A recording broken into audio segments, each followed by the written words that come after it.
Bienvenue dans le Pod Yaourt, le premier podcast qui s'intéresse à toutes celles et ceux qui font le Havre, à toutes celles et ceux qui sont le Havre. Le plus souvent possible, je vais recevoir à ce micro des artistes, des sportifs, des entrepreneurs, des créateurs de contenu, des cuisiniers, des écrivains, bref, tous ceux qui font briller notre chère et tendre ville et qui nous rendent chaque jour un peu plus fiers d'être havrais.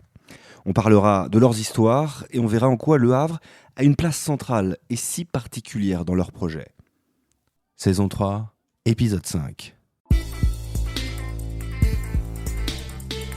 Pour Paris, Le Havre est devenu hype. C'est une ville où on voyage, Le Havre c'est un bout du monde. Non, Le Havre n'est pas maudit. Je viens du Havre, moi, je viens de Cocrioville.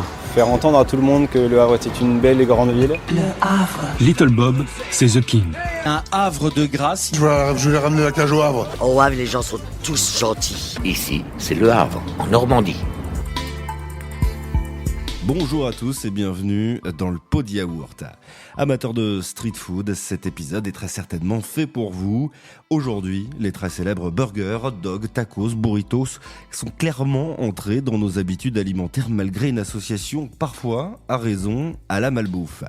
Mais certains tentent de combattre cette image en proposant des produits de qualité, de saison et locaux pour offrir une expérience différente aux gourmets que celle que l'on peut trouver dans les fast-foods du coin de la rue.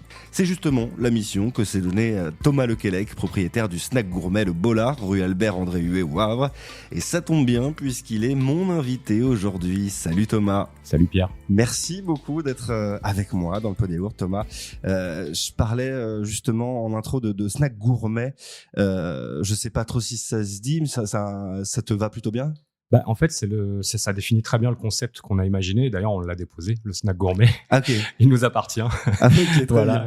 Ouais, parce qu'on trouvait que ça résumait de manière assez efficace notre approche.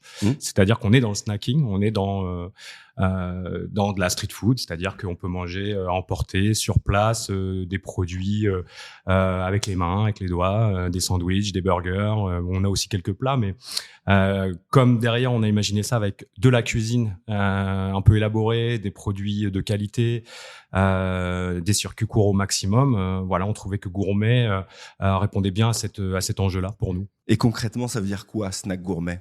En fait, ça correspond à une tendance déjà un peu nationale depuis quelques années, à une montée en gamme en fait de la cuisine de rue.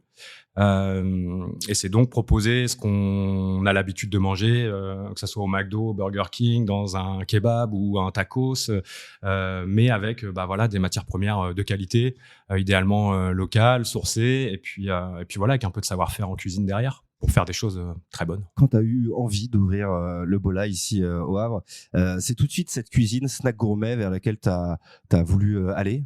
Oui, ça correspond un peu à mon histoire entre guillemets, puisque la street food de toute façon c'est quelque chose qui me plaît depuis longtemps, qu'au fil de quelques voyages j'ai pu aussi expérimenter sur le terrain, à la fois aux États-Unis mais aussi en Asie. Et c'est vrai que la cuisine de rue elle est assez fascinante quand elle est faite avec un peu de matériel et des bons produits, et on peut vraiment tomber sur des choses assez extraordinaires à manger. Et en fait, du coup, quand j'ai imaginé devenir restaurateur, parce que c'était pas mon premier projet professionnel, je me suis tout de suite orienté là-dessus. Bon, d'abord parce qu'on sentait qu'il y avait un marché très fort, et puis aussi parce que ça correspondait, je crois, à notre culture. Je dis notre parce que j'ai monté cette affaire avec mon frère, et on partage cette culture-là de la bouffe de rue partout où on va. On va pas forcément aller dans de la resto traditionnelle, on va plutôt aller chercher les choses qui sortent un peu des sentiers battus. Le snack. C'est exactement. Et du coup, voilà, ce qu'on voulait proposer, c'était quelque chose d'un peu nouveau, notamment dans une ville moyenne, on va dire, comme Le Havre. C'est vrai que dans d'autres grandes villes, la street food est très bien développée en France, mais c'est vrai qu'au Havre, ça manque un petit peu. Et du coup, on est parti sur cette idée un peu hybride de sandwich, mais aussi de plats de boulettes de viande, façon plutôt asiatique, du coup, au niveau inspiration. Les sandwichs plutôt à l'américaine, mais avec notre façon de faire à nous. C'est-à-dire qu'on a un peu, je dirais, raffiné un peu les recettes traditionnelles américaines, notamment parce qu'ils font des bonnes choses, mais parfois c'est un peu gras. C'est pas des super matières premières. On va revenir forcément sur ta façon de faire. À toi, ici au Bolla, tu parlais de tes voyages, les États-Unis, l'Asie. Quels sont, toi, les plats au fil de tes voyages qui t'ont marqué ? Le premier sandwich qu'on a créé ici, c'est le Philly cheesesteak, et c'est clairement un symbole de la street food américaine, notamment à Philadelphie, mais pas que, puisqu'on peut en trouver un peu partout. Et à la base, c'est quand même un sandwich pas très bon en fait, avec un pain un peu gras, de la viande hachée, des oignons, de la sauce au cheddar. Mais et toi, c'est ce qui t'a donné envie. C'est dégueulasse, allez, on y va. On s'est dit, c'est dégueulasse, mais il y a un potentiel pour faire un truc plutôt sympa en raffinant un petit peu les matières premières. Donc nous, on est passé de la viande hachée, je pense congelée, là où je l'avais dégusté à New York, à de la bavette d'aloyau irlandaise pour le coup, qui est de très bonne facture. Et puis quelques légumes, une sauce maison, et on a créé un sandwich qui a tout pété ici. Le Philly, il est connu, je peux pas l'enlever de la carte. Il y a des gens qui viennent manger que ça. C'est devenu la signature. C'est un peu le sandwich signature. Et du coup, ça résume assez bien aussi notre approche, c'est-à-dire s'inspirer de choses assez classiques, du burger, du sandwich chaud. Il y a le sandwich aux boulettes aussi. À la base, c'est le fameux sandwich aux boulettes sauce tomate de Joey dans Friends pour les plus anciens comme moi. Et là, on l'a fait justement sans sauce tomate, avec des boulettes maison, avec une petite mayo cajun, des pickles de légumes. On a essayé de monter en gamme ce fameux sandwich, et donc on essaie de prendre des symboles comme ça assez forts de la street food, que ça soit américaine ou même parfois anglaise et aussi asiatique, et puis de le faire à notre façon avec des matières de première de qualité, et puis des petits mélanges qui matchent bien, quoi. Tu parlais justement de cette influence américaine avec le Philly. Quelle référence on peut trouver chez toi de la bouffe asiatique? En fait, le concept, il a évolué parce que le Bola, quand on a ouvert, on avait une offre de 3 sandwichs, on avait une offre de 3 plats de boulettes de viande qui étaient vraiment, pour le coup, d'inspiration asiate, et on avait aussi une offre de pâtes parce que tout simplement, de pâtes, ouais. Okay. On est des entrepreneurs, on a racheté une ancienne franchise de pâtes. En fait, ici, c'était un Francesca pour pas les nommer, et du coup, il y avait une clientèle. Je m'en souviens, je venais manger ici. Donc, on a gardé une offre de pâtes qu'on a toujours aujourd'hui. Et c'est vrai qu'au fil des années, on s'est vraiment réorienté sur le sandwich. On a mis le curseur là-dessus. Déjà parce qu'à chaque fois qu'on proposait une nouveauté, ça cartonnait. Donc, on avait vraiment des scrupules à leur tirer de la carte. Deuxièmement, les boulettes de viande, c'est énormément de travail. À un moment donné, il a fallu embaucher parce que faire des boulettes, ça devenait compliqué. On avait quand même une grosse demande. Concrètement, combien de temps ça prend? En fait, tu passes ton temps à rouler des boulettes, à faire du rassort en permanence. Comme tu fais du frais, tu fais des farces de 5 kilos, ça part en 2 jours, tu refais ça, c'est quasiment tous les jours à un moment donné. C'est un éternel recommencement. Ouais, voilà. Et puis, c'était des recettes assez élaborées. On avait une recette vietnamienne de boulettes au poulet. Dedans, il y avait du chou chinois, il y avait du gingembre, il y avait des carottes, il y avait des amandes effilées qu'on torréfiait au préalable. Il y avait pas mal d'assaisonnement. On avait des boulettes un peu à l'italienne aussi, parce que le sandwich aux boulettes dont je te parlais, il a quand même un peu d'inspiration italienne. Et puis on avait aussi une autre recette plus balinaise avec du sésame noir, du veau. On se faisait plaisir, mais c'est vrai qu'à un moment donné, on avait un peu moins de demandes sur les boulettes, alors que ça demandait énormément de travail, notamment en main d'œuvre en fait et en temps passé. Et puis il y a eu aussi l'inflation, dont on parlera peut-être un petit peu après, qui a quand même pas mal impacté tout ça, et vendre un plein de boulettes de viande aujourd'hui, ça devenait un petit peu cher pour notre approche à nous. Donc en fait, on a tranché dans le vif et on a vraiment développé la partie sandwich et burger. Et on regrette pas parce que on est quand même connu pour ça.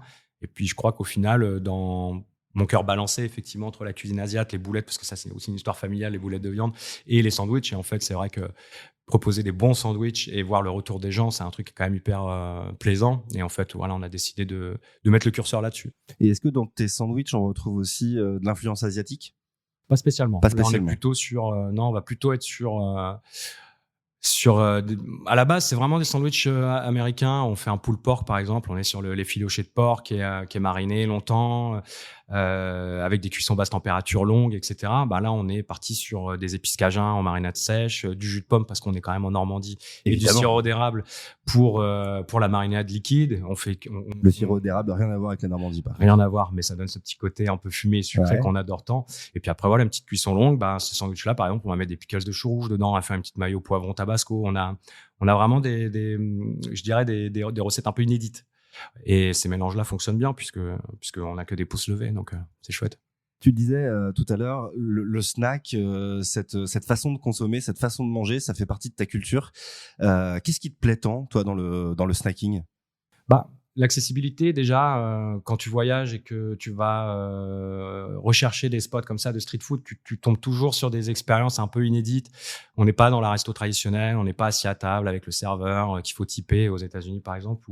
Et moi, ce que j'aime, c'est cette proximité, c'est la bouffe qui est cuite devant toi, c'est cette espèce de truc où il y a un petit côté artisanal aussi. Des fois, en Asie, on voit bien avec 3 bricoles, ils vous font une assiette pas possible. Aux États-Unis, il y a le hot dog dans les rues, mais pas que. Il y a plein de choses, notamment la cuisine mexicaine qui s'est beaucoup développée dans la street food. Et moi, ce que j'aime, c'est ça, cette espèce d'immédiateté. On te cuit un truc sous les yeux, tu repars avec, tu manges debout dans la rue. Après, des fois, il y a des petites tables, des petites chaises, mais voilà, c'est ce côté. C'est ce côté dans la rue, quoi. Et puis il y a un côté aussi un peu universel, c'est-à-dire que de la bouffe de rue, on en trouve partout. Et donc voilà, moi je viens pas forcément de la resto traditionnelle, j'ai fait mes armes là-bas, mais j'ai tout de suite senti que c'était pas ce qui me plaisait. Moi, ce qui me plaît, c'est de voir les gars justement avec leur poisson, avec leur viande, faire des trucs assez fous avec une petite plancha et puis un petit barbecue. Et voilà, ça me plaît. Quand on parle de snack, de snacking, dans l'esprit du commun des mortels, on pense assez rapidement à la facilité. Est-ce que c'est facile de faire du snacking ? Ça dépend de quel point de vue. D'un point de vue opérationnel, nous, on fait du snacking avec quand même de la cuisine. Donc, on peut être assimilé assez vite à un restaurant au final. Après, oui, c'est facile dans le sens où, nous, ici, c'est un peu comme au McDo ou au Burger King. Tu as ton plateau. Quand on a ouvert, on avait des beepers. Aujourd'hui, on les a plus, mais tu passes ta commande, tu as le beeper qui sonne, tu descends, tu vas chercher ton plateau. C'est easy. On fait beaucoup de ventes à emporter. On a fait beaucoup de livraisons. Donc, on est dans un truc de débit qui est certainement plus simple que la resto traditionnelle. On y reviendra à la livraison après, bien sûr. Mais après, nous, on fait quand même beaucoup de marinade, on fait beaucoup de taillage, on fait beaucoup de sauce, on fait beaucoup de jus. Donc, il y a quand même pas mal de boulot.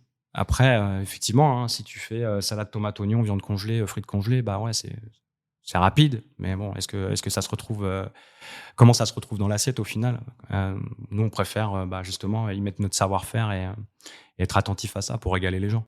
Et sur quoi tu insistes, toi, ici, au Bola, pour justement essayer de proposer quelque chose de différent? En fait, c'est assez simple, on respecte les fondamentaux. C'est-à-dire qu'un bon sandwich, à la base, c'est quoi? C'est d'abord un bon pain, c'est des bonnes sauces. Si tu veux mettre un peu de végé, c'est des bons légumes, bonne sélection de légumes, et puis après les bonnes viandes, et un travail soigné de ces viandes-là. Une fois que tu as dit ça, tu dis ouais, c'est vrai que c'est simple, mais je suis pas sûr que d'autres restaurateurs au Havre proposent un burger comme nous au bœuf où on va hacher de la basse-côte normande, quoi. Par exemple, nous, il n'y a pas de steak en barquette. C'est une viande assez grasse, 20 à 30% de matière grasse, que tu peux du coup bien faire colorer. Et du coup, on propose même pas de cuisson. C'est crispy, juteux pour tout le monde. Et c'est vrai que les gens adorent. Et sur chaque sandwich ou burger de la carte, il y a toujours ce même souci, ce soin apporté aux marinades, au taillage, au grammage. On est hyper précis sur ce qu'on fait, en fait. Quand tu as imaginé ce restaurant, pour toi, c'était une condition sine qua non d'aller chercher justement les bons produits pour faire des bons sandwichs? Ouais, c'était vraiment une volonté dès le départ de pouvoir travailler au maximum en circuit court, même si c'est pas toujours facile, et effectivement d'avoir les meilleures qualités de produits en fait, pour pouvoir à la fois avoir un produit fini excellent. C'était vraiment l'idée. Et toi, comment tu vas aller chercher alors ces bons produits? Vers qui tu te tournes? Qu'est-ce qui te fait craquer? Il y a différents types de fournisseurs. On a quand même un beau terroir en Normandie, donc on arrive à trouver pas mal de choses. Après, on travaille avec un maraîcher, on travaille avec un fournisseur de viande, le marchand pour pas les nommer, qui sont très très bien placés en Normandie.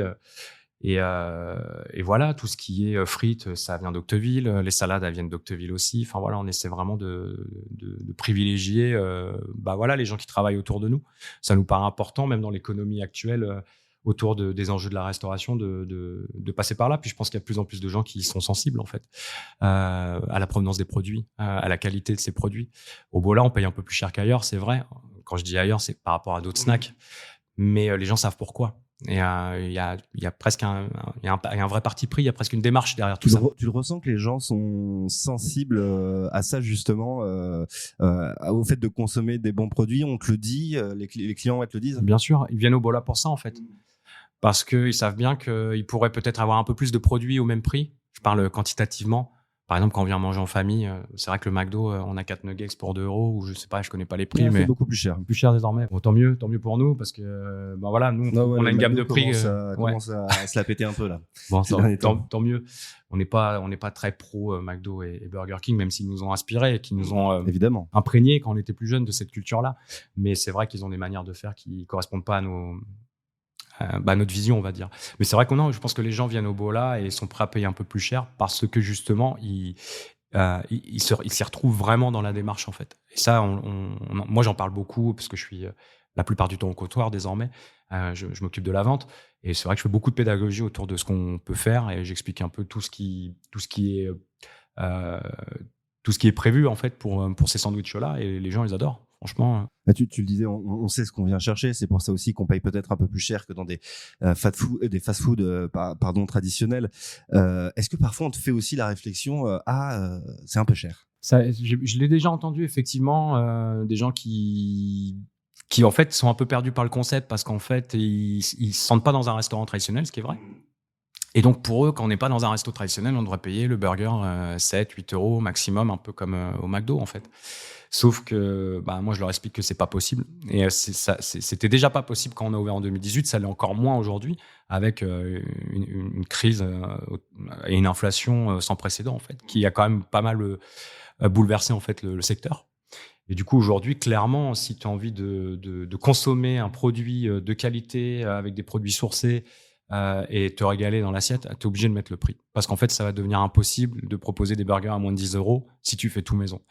Parce que la matière première a pris entre 30 et 40% d'inflation en 2 ans. Et donc, la réalité, elle est là. Et je parle même pas de l'énergie, où on est sur des augmentations de 100, 120, 150%. Donc, c'est vrai que aujourd'hui, ce que j'explique aux gens qui me disent « ouais, c'est un peu cher », c'est que au final, mon burger, il est à 13 euros. En restaurant traditionnel, il sera à 18 ou 19, vu la qualité des matières premières. Si j'avais pas ces matières premières-là, je vendrais des burgers à 5 ou 6 euros, mais ça serait l'équivalent d'un kebab de mauvaise facture. Donc en fait, on est à mi-chemin. C'est pour ça que finalement, Snack Gourmet résume bien tout ça. On est à mi-chemin entre la resto traditionnelle en termes de qualité et plutôt le snack en termes de process de consommation, en fait. Donc voilà, les gens qui pigent tout de suite ça les dérange pas du tout. Puis il y a des gens que ça interpelle un peu, ils comprennent pas trop pourquoi le burger est à 13 euros. Et en fait, quand on leur explique, et surtout une fois qu'ils ont goûté, en général, ils sont convaincus. Nous, on a la chance depuis 6 ans, franchement, d'avoir des retours positifs en permanence. On n'a jamais des gens mécontents. On a des super notations sur les réseaux.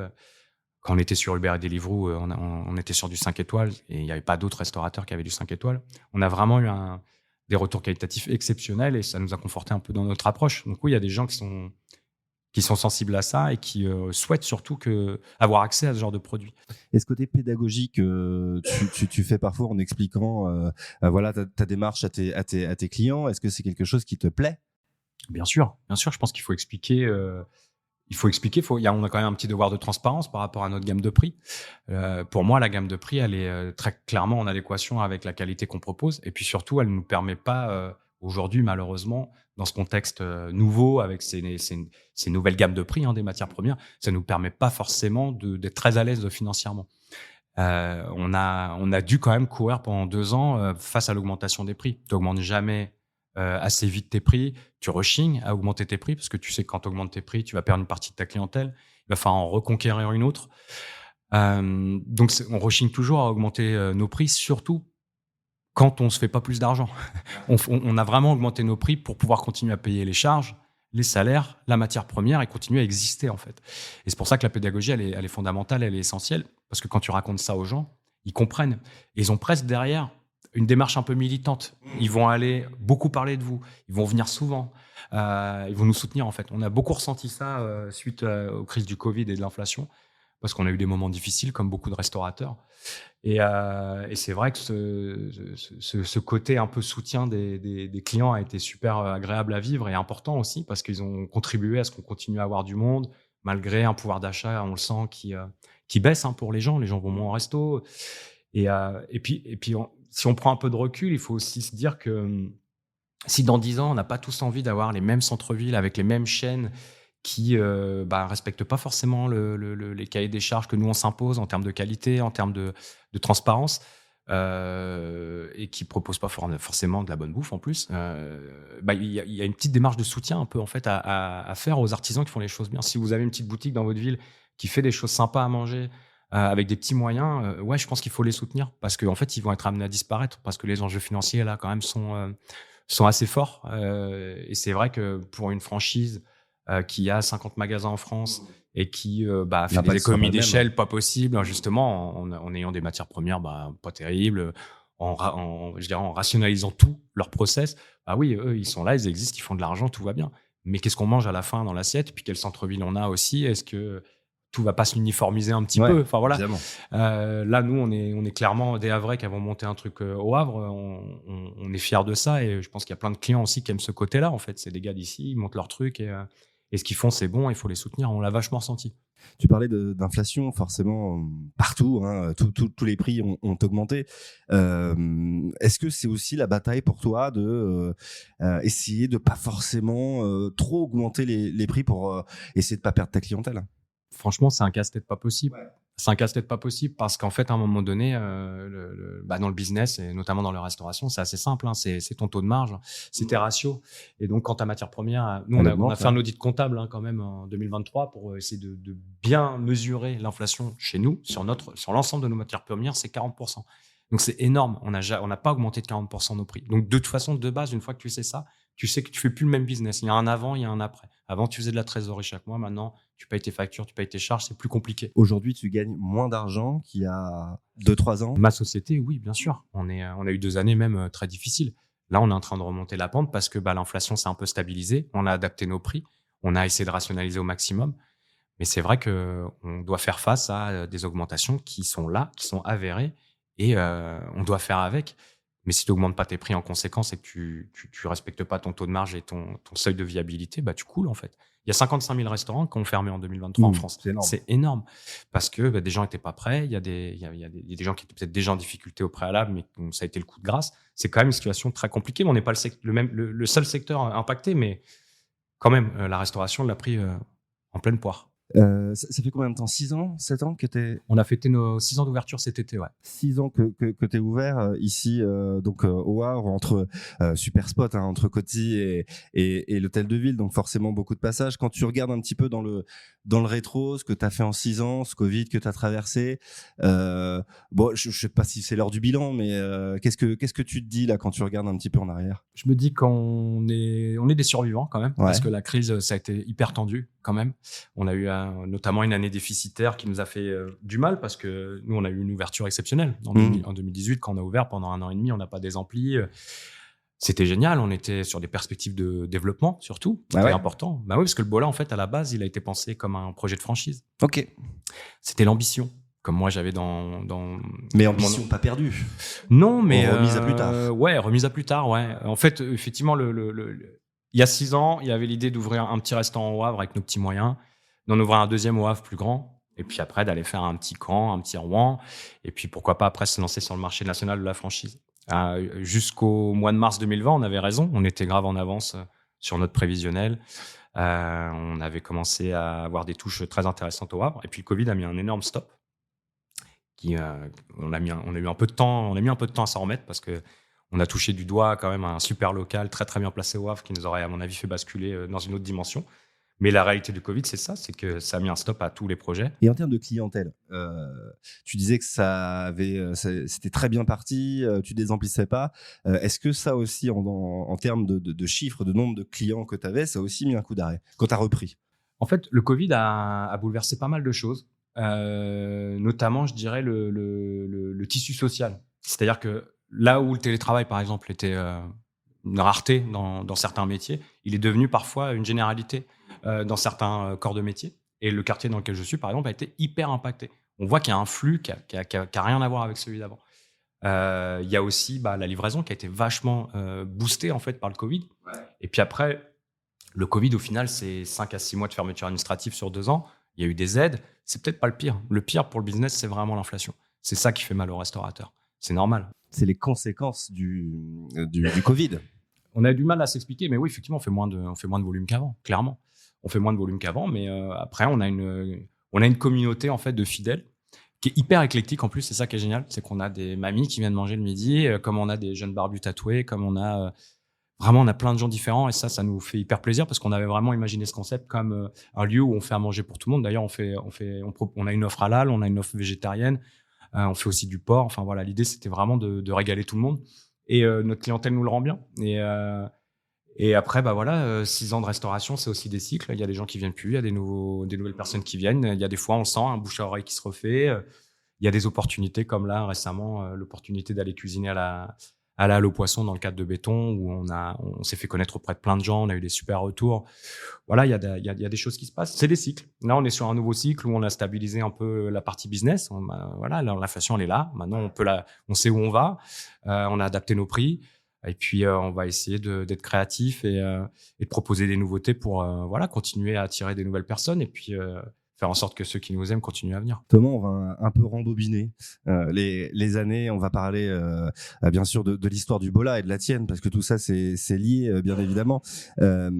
Tu me le disais tout à l'heure, la restauration, ce n'a pas été toujours ton métier.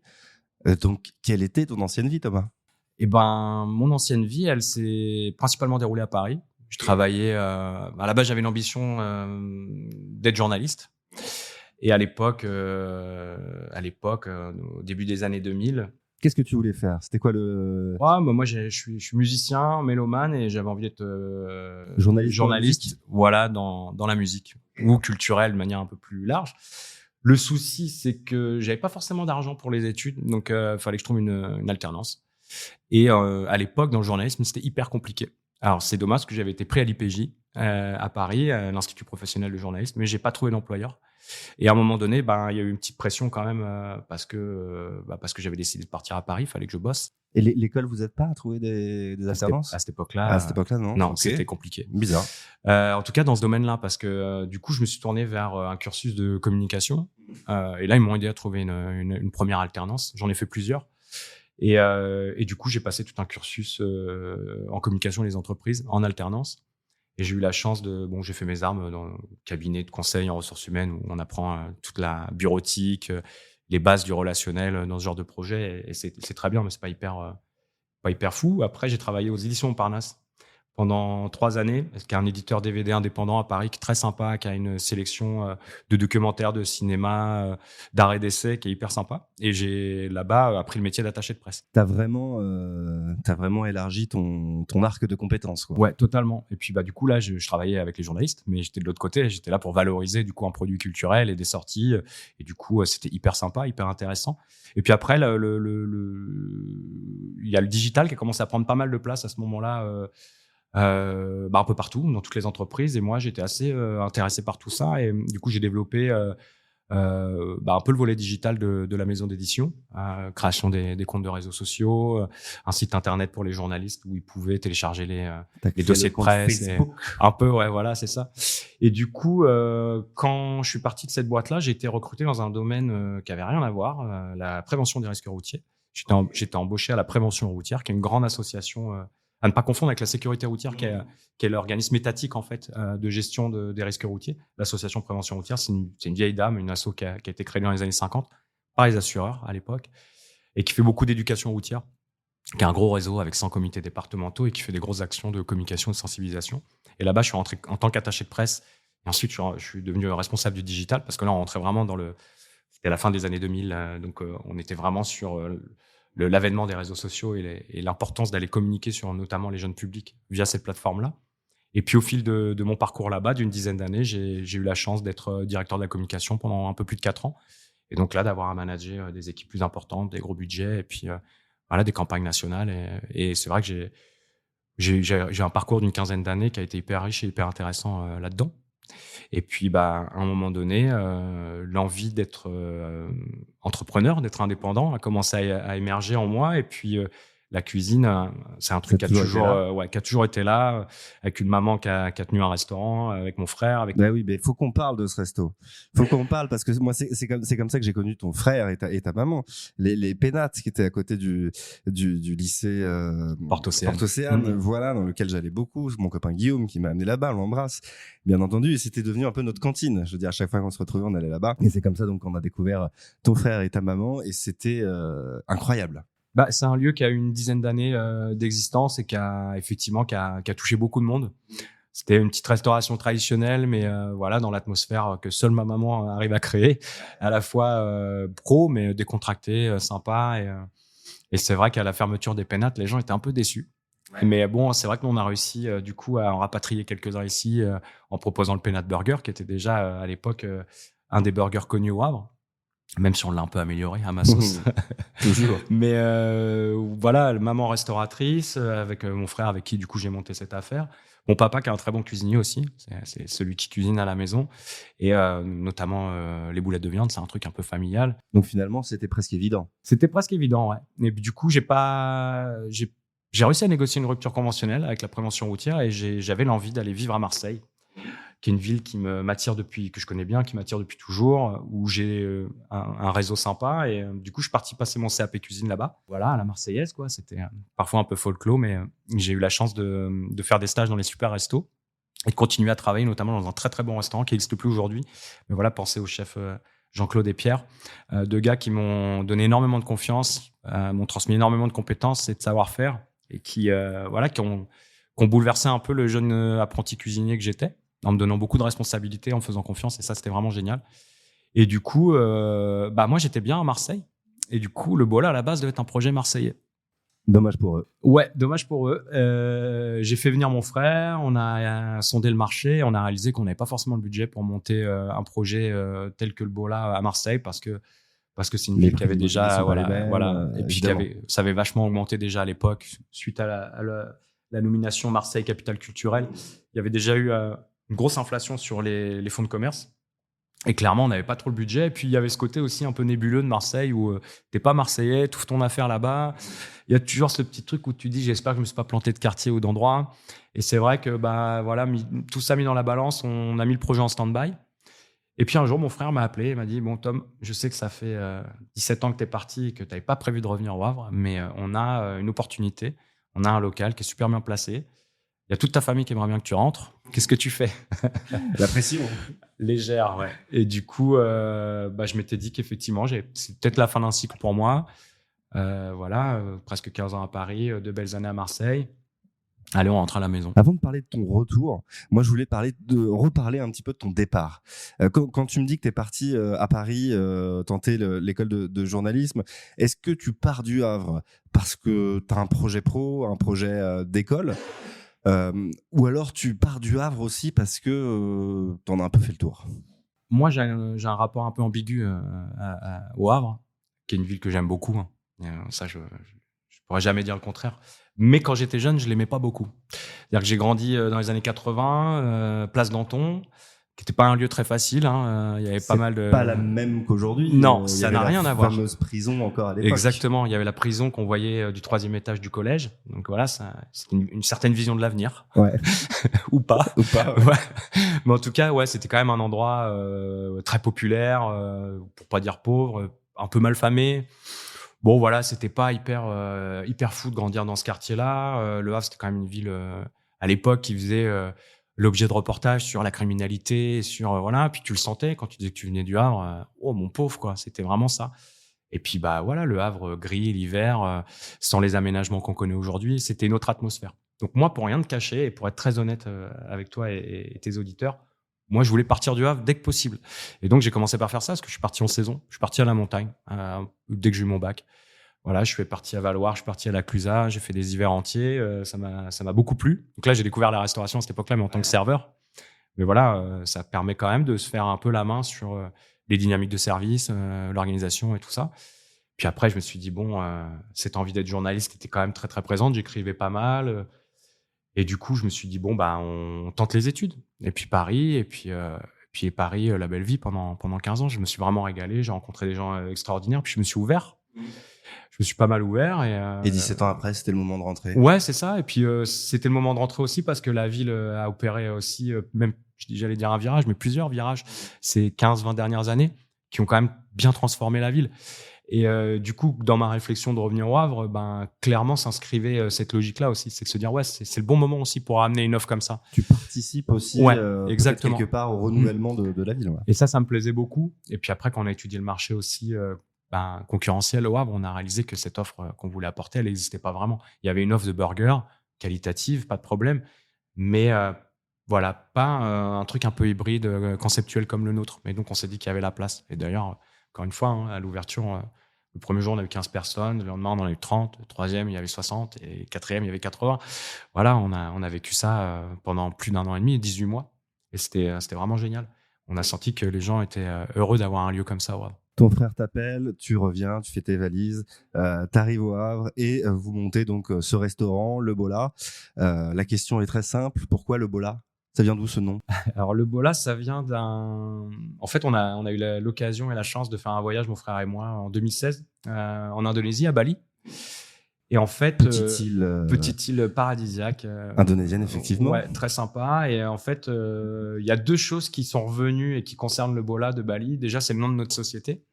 Parce qu'en fait, on s'était fait des potes balinais là-bas qui nous appelaient les Coconut Brothers parce qu'on est tous les 2 chauves. Donc voilà, les frères noix de coco. Évidemment. Ça nous a fait marrer et du coup, on a appelé notre société la SAS Coconut Brothers. Et puis, le Bola, c'est suite à justement une discussion avec ses copains balinais où on leur a demandé comment on voulait faire à la fois un sandwich aux boulettes, mais aussi des plats de boulettes de viande. Comment on dit boulette en balinais ? Et ils nous ont dit Bola, Bola, Bola. Et en fait, on s'est dit que c'était frais, que c'était simple, court, un peu pétillant. Et après, on a réalisé que Bola, ça voulait juste dire, c'est un terme presque universel, ça veut dire balle, ballon, dans plein de langues. T'as vérifié que ça voulait pas dire quelque chose d'autre, tu vois, c'est comme les tatouages qu'on se fait là-bas, des fois chelous. Non, on a fait une petite étude autour de ce nom-là et ça s'avérait que c'était safe. Mais du coup, voilà, on a appelé notre concept le Bola, snack gourmet, parce que justement, il y a cette espèce de petit côté un peu universel autour du ballon, de la balle, de la boulette. Voilà, ça nous a parlé. Et puis, c'était un petit clin d'œil à notre aventure à nous deux en tant que frangins autour de l'ouverture de ce resto, quoi. Bosser en famille, tu nous disais ton frère travaillait avec ta mère avant, toi avec ton frère maintenant. Enfin, tu travailles plus avec ton frère, hein, non, c'est ça ? Voilà. Ton frère est parti, ouais. Mais tu as ouvert ce restaurant avec ton frère. C'était important aussi pour toi de rester en famille ? Ouais, franchement, ouais. Ouais. C'était important parce que déjà, ils avaient une expérience que j'avais pas, faut le dire, faut être honnête. Et puis, l'envie d'entreprendre avec son frère, c'est un truc qui nous parlait vachement. Vous avez combien d'écart avec ton frère ? On a 7 ans d'écart. Je suis le grand. Et ça se voit un peu. Sans vouloir te vexer. Il y a pas de souci, c'est normal. Mais c'était un truc assez évident. Après, c'est pas facile de travailler en famille, mais je crois que c'est pas facile de travailler en association d'une manière générale, parce que quand tout va bien, tout va bien. Quand surviennent des crises, des désaccords, il y a comment tu vas les gérer. En famille, ça passe ou ça casse en fait. Et nous, ça a plutôt été cool parce que on a réglé nos différends et surtout les problématiques qu'on a rencontrées de manière assez cool, quoi. Voilà, il y a pas eu de soucis, mais c'est vrai que parfois ça peut crisper sur certains sujets, puis ça continue à crisper le dimanche au repas en famille. Ouais, évidemment. Ce genre de trucs qui n'arrivent pas quand tu es avec un associé lambda, mais je crois que l'association d'une manière générale, c'est un vrai sujet. Il faut s'associer avec des gens en qui on a confiance. Il faut bien définir les rôles. Il y a un gros travail. Je déconseillerais de partir la fleur au fusil avec mon super pote, parce que ça a détruit des relations d'amitié, ça a détruit même des relations familiales parfois. Il faut être intelligent. Aussi. Ouais, des couples aussi, bien sûr. Donc effectivement, il faut pas s'associer à n'importe qui. C'est hyper important pour la pérennité du projet. Et nous, on est des frères proches et solides. Donc même si on a eu des désaccords, on a réglé ça entre nous, quoi. Ici au Bola, vous n'étiez pas que 2, vous aviez du monde pour vous aider, des équipes forcément. Comment tu les choisis, tes équipes ? Nous, on a surtout privilégié les apprentis à la base. Et il y a une problématique liée à la main-d'œuvre en cuisine qui est nouvelle, parce que traditionnellement, en restauration, il y avait beaucoup de demandes. Il y avait aussi une espèce de traditionnel non-respect des droits du travail, en termes de rémunération, d'horaire, et aussi en termes d'atmosphère de travail, parfois sur des questions de harcèlement. Et maintenant, ça s'est inversé, il y a beaucoup d'offres. Le Covid a pas mal bouleversé les choses. C'est-à-dire qu'il y a plein de gens qui étaient coincés dans des métiers, mais ça ne concerne pas que la restauration, et qui, au moment du Covid, une pause inédite, inattendue, se révèlent avoir des envies de reconversion, d'autres choses, et surtout de quitter la pénibilité de certains boulots. Et en fait, en cuisine, ça s'est vachement passé, en fait. Il y a beaucoup de gens qui se sont dit, mais en fait, je travaille 70 heures, je paye 35, on me parle mal, c'est dur, je travaille le midi, j'ai la coupure l'après-midi. Le week-end. Et en fait, les gens en tout cas sur les postes les moins importants, ont en fait déserté un peu l'univers de la restauration. Du coup, aujourd'hui, pour les patrons, et moi je pense que c'est une bonne chose, ils peuvent plus dire si t'es pas content des conditions, il y en a 10 qui attendent ton poste. Non, Parce que c'est pas vrai. c'est plus le cas. Et donc, pour les restaurateurs, c'est aussi plus difficile parce que pour le coup, ils sont obligés de payer chaque heure. Ils sont obligés de respecter un droit du travail qui était pas toujours respecté. Ils sont obligés de payer les gens à l'heure, incroyable, au travail. C'est vrai que c'est assez fou. Mais du coup, je pense que c'est une bonne chose parce que ça assainit un petit peu le milieu. En revanche, effectivement, du coup, trouver une main-d'œuvre impliquée, de qualité, c'est pas toujours facile. Surtout quand tu commences par les apprentis, les pauvres, ils sont pas formés, ils débutent souvent dans la vie. Après, nous, on a la chance, on en a eu plusieurs, des apprentis, mais on a réussi à avoir des cycles jusqu'au diplôme. Donc voilà, c'est plutôt bien passé. Et puis là, on a un petit gars qui travaille avec nous, Foussi, depuis 2 ans, qui est un jeune Malien et qui envoie du bois, quoi. Donc c'est chouette, on le forme et lui, il nous le rend bien en étant impliqué, en étant rigoureux, en étant sûr. Donc voilà, après, quand tu traverses une crise de 2 à 3 années comme ça, tu penses pas recrutement, quoi. Tu penses plutôt survie et tu vas plutôt te réapproprier une charge de travail pour soulager ta trésorerie et ta société. Plutôt que, voilà, c'est comme les boulettes. Hein. J'ai eu une cuisinière qui me les a roulées pendant 2 ans. J'étais content. Quand il a fallu les reprendre, voilà. Bon, voilà, mais c'est comme ça. C'est la réalité d'une entreprise. Parfois, il faut mettre les bouchées doubles en cas de situation un peu compliquée. Et voilà, mais pour en revenir à la main-d'œuvre, je pense que c'est pas facile de trouver des gens fiables. C'est le plus difficile. Parce que c'est vrai que des fois, on a des apprentis qui arrivent avec du Top Chef plein les yeux et puis en fait, ils se rendent compte que la cuisine, c'est 50% de nettoyage et d'entretien de ton matériel. 50%, c'est énorme. C'est la moitié de ton temps. L'autre moitié du temps, tu cuisines, effectivement. Mais voilà, ça, ils ont du mal à l'admettre, au départ, en tout cas. Après, je te cache pas qu'un jeune de 17 ans qui est très fort en cuisine et qui va déjà aller en bac pro et tout ça, il va pas venir travailler au Bola. Il va aller dans un resto gastro, semi-gastro. Il va aller dans la restauration traditionnelle. C'est normal parce qu'il va avoir une palette plus importante de techniques à apprendre, etc. Nous, on est assez limité, mine de rien. Mais on est validé par le lycée technique. Évidemment que pour pouvoir prendre des apprentis, il faut qu'il y ait des prérequis qui soient là. Et nous, on remplit le cahier des charges parce qu'on fait de la cuisine. Tu parlais tout à l'heure de survie, un moyen de survivre ou de vivre aussi tout simplement. C'est parfois de quitter ta cuisine, quitter ton restaurant. On a parlé tout à l'heure. On t'a vu au mois de septembre du côté de la Halle aux Poissons pour le festival Béton. Déjà, quel bilan tu fais de ton expérience sur le festival Béton et qu'est-ce que ça t'apporte ? Déjà, le bilan, il est excellent parce que... Je me souviens, on s'est vu juste après, tu m'as dit on s'est fait défoncer. on s'est fait défoncer comme il faut. Et c'est le côté un peu, peut-être un peu sadomaso des cuisiniers et des restaurateurs. Ils sont contents quand ils sont défoncés. Ouais. On est content quand on se fait défoncer. Non, c'était une super expérience. Déjà, c'est vrai que c'est hyper agréable d'être invité. Voilà, dans un festival Béton, ça commence à être référent au Havre. C'est un moment que beaucoup de gens attendent. Il est hybride en plus, ce festival, même si la musique a évidemment une place particulière. Il y a un volet bouffe, il y a un volet architecture. C'est hyper intéressant, en fait. C'est ce genre de projet un peu hybride autour de la culture et puis de notre bonne vieille ville et du Havre, parce que c'est quand même très à l'image de ce qu'est notre ville. Et du coup, c'était hyper agréable de se faire inviter. C'est hyper agréable de sortir de sa cuisine et d'aller à la rencontre de gens qui vous connaissent pas, dans un lieu comme là, le Poisson, qui est quand même un lieu qui est génial. On avait une super grande cuisine. Et ça a été un succès parce qu'on a vendu tout ce qu'on avait prévu. Donc voilà, c'est toujours la question un peu délicate. On prévoit quoi ? Parce que nous, c'est du pain frais, c'est de la bavette qu'on va émincer, c'est des boulettes qu'on va rouler, c'est de la viande qu'on va hacher. T'as pas envie qu'elle te reste sur les bras, quoi. J'attends toujours mes frites. Hein. Il y en avait plus. Il y a eu un petit problème de frites, j'avoue, à un certain moment. Pourtant, on a fait 120 kilos. Hein. C'était quand même énorme pour nous. Mais c'est bon signe, quelque part. Ah non, mais on a eu que des bons retours. Moi, je fais partie de ceux qui ont pris le train un peu trop tard et qui n'ont pas eu de frites. Mais finalement, tu repars pas si déçu que ça, et j'ai eu mon sandwich et tout s'est très bien terminé. L'important, c'est le sandwich. C'est vrai que les frites, c'est sympa, mais ouais. C'est vrai que non, on a eu des retours exceptionnels de la part des gens et aussi des organisateurs. Et c'est clair que c'est pas tout à fait le même business que quand tu as pignon sur rue et que voilà. Donc, qu'est-ce que ça me fait dire moi ? C'est que l'avenir du Bola se jouera peut-être et peut-être même certainement dans une approche plus mobile. Ouais. Parce que ça t'a donné envie de bouger. Ouais, carrément. C'est un autre métier, en fait. Sincèrement, c'est un autre métier. Une organisation préalable, c'est pas du tout la même. Il y a une Oui, une c'est vrai, adrénaline assez folle.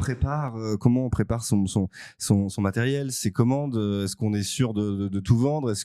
Voilà, c'est très compliqué, quoi. C'est compliqué. Après, je pense que l'expérience permet quand même de jauger correctement les choses. Vaut mieux être en rupture que d'avoir de la cam sur les bras, mais t'as pas non plus envie de frustrer les gens. Donc là, moi, j'avais prévu fourchette haute. Ouais, j'avais prévu 500 couverts pour vous cacher dans le week-end et je les ai faits. Donc c'est tant mieux pour moi. Mais c'était une très très bonne expérience. Après là, faut du monde avec toi. Hein. On avait doublé l'équipe du Bola habituelle et heureusement parce que sinon. C'est vrai qu'il y avait du monde. Vous étiez quoi, 4? On était 4, ouais. On était 4, on est 2 normalement ici. Hein. Et c'était humainement hyper sympa. Au niveau boulot, ça a été hyper intense, mais hyper galvanisant, quoi. C'est-à-dire que tu vois les bons qui arrivent toutes les 30 secondes, t'as un bon, t'as une commande. On était en mode warrior, quoi. Et ça, c'est génial parce que tu prends une bonne adrénaline. Bon, après, on fait du business, hein, donc quand tu vends tout, tu sais que tu as l'argent qui rentre, tu sais que tu vas faire un bon chiffre d'affaires. Voilà, tout le monde était heureux, tout le monde était content. Le dimanche soir, t'as bien dormi? Ouais, carrément. Ouais. Ça a été. En fait, c'est hyper intense. Donc, en fait, c'est une autre organisation que la resto un peu traditionnelle comme nous, c'est-à-dire t'es dans ton local, t'as pignon sur rue, t'attends les gens. Alors c'est sympa, mais c'est vrai que là, c'est différent. T'es plus en mode, je vais à la guerre, quoi. Et moi, ça me plaît pas mal. Et puis, bah, clairement, tu fais des volumes que tu fais pas forcément dans ton resto au quotidien. Donc, tu fais pas le même argent. Il y a un autre modèle dont tu as commencé à parler tout à l'heure, mais que tu as arrêté. C'est les livraisons, donc tout ce qui est Deliveroo, Uber Eats. Fut un temps, tu le faisais, tu le disais, même le restaurant était très très bien noté ici sur Le Havre. La question est simple, pourquoi tu as arrêté? En fait, je vais te dire du mal d'eux, donc j'espère que ça va pas te porter préjudice. Alors, je bosse ni chez Deliveroo, ni chez Uber Eats, donc vas-y. Moi, j'ai un avis assez tranché sur la question et c'est un avis empirique parce que j'ai travaillé 4 ans avec eux. Donc voilà, je connais très très bien le business model et la manière de faire. Et en fait, pour moi, je vais commencer par là. Hein, pour moi, c'est les entreprises parasites. C'est-à-dire que on crée un nouveau besoin. Bon, on a toujours appelé le japonais ou le chinois pour se faire livrer de temps en temps. Mais c'est vrai que c'était plus rare à l'époque. Ouais, voilà, c'était plus rare. Le Covid a évidemment contribué au développement de ces approches de livraison par une société tierce, en fait. Leur problème, c'est pas leur problème, notre problème, à nous, restaurateurs et aussi livreurs, c'est leur modèle économique. C'est-à-dire que Uber Eats et Deliveroo, quand ils arrivent dans une ville comme Le Havre, ils vont proposer des exclusivités avec déjà des taux de commission qui sont assez élevés. Je me rappelle qu'au départ, on était sur des 22, 23, 25% de commission sur chaque commande. Ah ouais. Hors taxe. Ok. Nous, quand ils nous ont sollicité, donc Uber Eats et Deliveroo étaient déjà implantés, c'était 30% de commission hors taxe. On l'a fait parce que ça correspondait à une certaine demande, et puis c'est aussi une plateforme sur laquelle tu peux t'offrir de la visibilité au final. Mais il y a un truc que je comprends pas. Dis-moi. Il y a un moment, tu perds de l'argent. Tu augmentes tes prix. T'augmentes tes prix. T'augmentes tes prix. En fait, c'est pour ça que sur Uber Eats et Deliveroo, 30% de 30%, commission, c'est énorme. C'est notre taux de marge à peu près. Donc en fait, nous, ce qu'on a fait, c'est pour répondre à une certaine demande et s'offrir un peu de visibilité sur une plateforme, c'est vrai, que ce soit Uber Eats et Deliveroo qui devenait incontournable pour les amateurs, notamment en plus dans notre domaine de la street food. On s'est dit, bon allez, on coupe la poire en deux, on augmente de 15% nos prix. On se fait que voilà, on a que ces 15% là pour se faire de l'argent, et puis voilà, les 15 autres pourcents, c'est comme ça, c'est ce qu'on paye pour avoir un service de livraison où les mecs ils viennent, ils récupèrent les sacs et ils vont te livrer à ta place. Bon, on était parti sur ce truc-là. Le problème, c'est que derrière, déjà, tu repayes 20% de TVA sur leur taxe. Donc, si tu fais 10 000 euros de chiffre d'affaires, ils vont te rembourser 6 600 et tu vas payer 20% sur 4 400. Donc, quand tu regardes bien, à la fin, ça pique un peu pour toi. Et puis, il y a aussi un vrai problème vis-à-vis des livreurs. Parce que, de toute façon, Uber Eats, ça a été... tu parles du traitement des livreurs ? Ouais, du traitement des livreurs, notamment financier. C'est-à-dire qu'on voit bien que c'est des modèles qui précarisent, en fait, les travailleurs au bénéfice, clairement, d'Uber, qui, derrière, va pouvoir s'offrir le naming de la Ligue 1. Donc, voilà, un des plus gros sponsoring qui existe en France, à base de 30 ou 40 millions d'euros l'année, je crois. Mais c'est surtout que derrière les livreurs qui ont des comptes Uber Eats, il y a aussi des sans-papiers qui n'ont pas de compte, qui sont payés en liquide en fin de chaîne et qui souffrent. Et en plus, au détriment de la qualité de service, parce qu'ils ne parlent pas anglais, ils appellent le restaurant pour trouver le restaurant. C'est exactement la même chose au moment du processus de livraison. Ils ne trouvent pas le lieu parce qu'ils ne connaissent pas bien la ville, ils ne parlent pas anglais, ils appellent le consommateur. Le mec, il comprend rien. Donc, tu as une qualité de service qui est un peu médiocre. Et puis, il y a des façons de faire aussi. C'est-à-dire qu'Uber, tu as la tablette, ça t'envoie des commandes. Si t'as pas eu le temps de la valider avant qu'un livreur se l'approprie, il faut sortir la commande maintenant. Mais si t'as 10 commandes avant, dans le restaurant. Ben oui, en fait, ils te forcent à les privilégier. Ils ont des modèles en fait hyper agressifs qui, à la fin, servent surtout leurs intérêts à eux. Et puis nous, ce qui nous a fait changer, qui nous a fait prendre la décision d'arrêter de travailler avec eux, c'est l'inflation. Parce qu'à un moment donné, on s'est dit, mais on va pas vendre nos sandwichs 25 € sur la plateforme, quoi. Je veux dire, c'est pas possible. Quand vous prenez 30 à 40% d'augmentation sur les matières premières et que vous avez un service qui vous prend 30% de commission hors taxe, comment vous faites ? On réaugmente encore de 15%. Mais voilà, moi je me suis dit, les gens qui connaissent pas le Bola, ils vont voir qu'on fait nos burgers à 25 €, ils vont se dire, mais ils sont fous ceux-là, enfin, c'est pas possible. Est-ce qu'il faut pas être un mastodonte de la restauration pour que ce soit un peu rentable ? Bien sûr, les gros, comme on les appelle nous, tirent très bien leur épingle du jeu. On sait qu'un McDo, quand Uber arrive, ils le veulent en exclusivité pour pas que ça soit Deliveroo. Et on sait de source sûre, puisque ça vient d'une enquête d'une journaliste du Paris Normandie, McDo paye 7% de commission. Ah oui, les commissions sont pas les mêmes. Mais non, parce qu'ils n'ont pas du tout le même pouvoir de négociation. Alors, d'aucuns nous dira, bah ouais, mais c'est le jeu du marché, c'est le jeu du business. Oui, mais c'est injuste. Et eux, ils font des économies d'échelle pour au final sortir un produit médiocre, là où toi, tu te donnes du mal presque dans une approche artisanale et tu te fais, tu payes tout plein pot, quoi. C'est ça qui est un peu frustrant. Après, bon, voilà, McDo arrive à négocier, tant mieux pour eux. Nous, c'est surtout qu'à un moment donné, l'inflation, avec l'inflation, on a fait du chiffre d'affaires avec Uber Eats, mais on n'a pas fait de bénéfices parce qu'on n'avait pas augmenté nos prix, on a augmenté nos prix trop tard. Et à ce moment-là, on les a appelés pour essayer de renégocier avec eux. En disant, en fait, il faut que vous fassiez aussi un effort de guerre. On est en pleine crise, vous pouvez pas continuer à prendre 30%. Et ils nous ont presque rué au nez. Donc à ce moment-là, on s'est dit, en fait, ouais, on arrête. Après, c'est vrai que nous, on a été aussi dépendants de ce truc-là. Quand je rappelle aux gens, souvent pendant le Covid, il y avait des couvre-feux. D'un coup, tu travailles que avec Deliveroo et Uber Eats. C'est-à-dire que ton business model du soir, là, c'est 30% de commission pour le prestataire.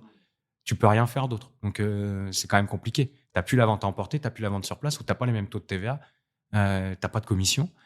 Donc, on nous a forcé quand même à travailler avec eux au final. Puis là, il y avait une énorme demande des gens. Évidemment. On faisait des volumes pas possibles. Donc, en fait, tu fais des courses que tu payes cher, mais tu revends pas assez cher pour pouvoir faire du bénéfice. Donc, ça n'a aucun sens. Sauf pour ceux qui, effectivement, ont 15 restaurants, ils créent des accords. Je veux dire, j'imagine qu'un Subway ou je prends n'importe quelle franchise française. De toute façon, on le voit bien hein, sur l'offre au Havre. À Paris, c'est autre chose, mais sur l'offre au Havre, on voit bien qu'il y a beaucoup quand même de chaînes. Ouais, oui, c'est vrai, il y a beaucoup de franchises. Ouais, c'est vrai. Mais c'est en train de changer parce qu'en plus, à un moment donné, ce que ça a généré, en fait, comme modèle, c'est les dark kitchens qui sont en train de... apparemment, on en revient un petit peu. Mais c'est quand même des lieux où, grâce à des fiches techniques et à des intérimaires, on va pouvoir proposer une offre de street food sans aucune transparence, sans aucune visibilité, dans des locaux qui n'ont même pas pignon sur rue, quoi. Genre, on est dans une logique de labo et on fait que de la livraison. Moi, personnellement, c'est pas du tout cette cuisine-là que j'ai envie de consommer. C'est... franchement, ouais, ça va vraiment à l'encontre de tout ce que je peux penser et des convictions que j'ai autour de la restauration, en fait, entre guillemets. Moi, j'aime bien savoir ce que je mange, d'où ça vient, j'aime bien savoir qui cuisine, j'aime bien voir ce qui se passe. Là, c'est tout l'inverse. C'est pas pour rien que ça s'appelle Dark Kitchen, c'est tout l'inverse.